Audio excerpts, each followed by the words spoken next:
Allora, a questo punto, di nuovo farei un altro salto, sempre però nel campo del lavoro, e vorrei parlare con l'onorevole Prisco, perché ho solo una piccola chiosa, sempre nel campo del lavoro però, proprio continuando un po' su questa china in parte.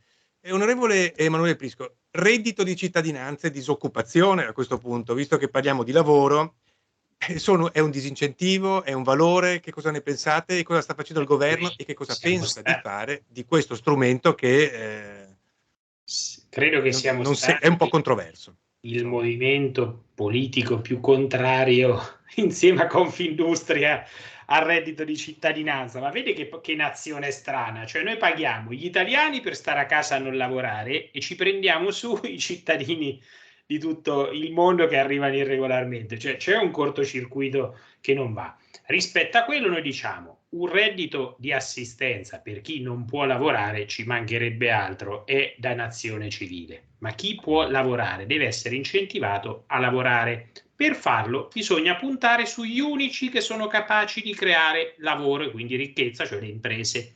Noi abbiamo fatto una proposta molto Imprenditori, sì. semplice che adesso schematizzo con uno slogan per renderlo comprensibile, ma ovviamente un pochino più articolata, e se vuole ne parliamo, e cioè incentivi alle imprese: chi più assume meno paga. Significa che se noi diciamo agli imprenditori, e aiuta anche quel ragionamento che faceva il vicepresidente relativamente alla possibilità di far tornare delle imprese in Italia, gli diciamo: se tu investi sul bene più prezioso di cui l'Italia dispone, e cioè la forza lavoro, le risorse umane, i nostri concittadini, lo Stato ti aiuta, utilizza quelle risorse che oggi vengono utilizzate per tenere gente abile e capace a lavorare a casa sul divano, per creare posti di lavoro.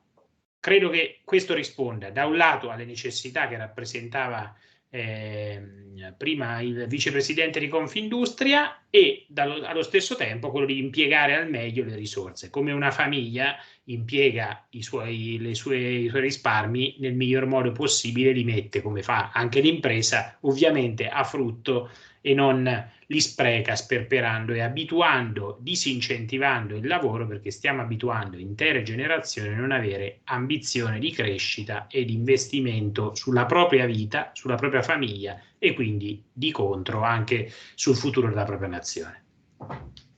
Chiarissimo, molto condivisibile.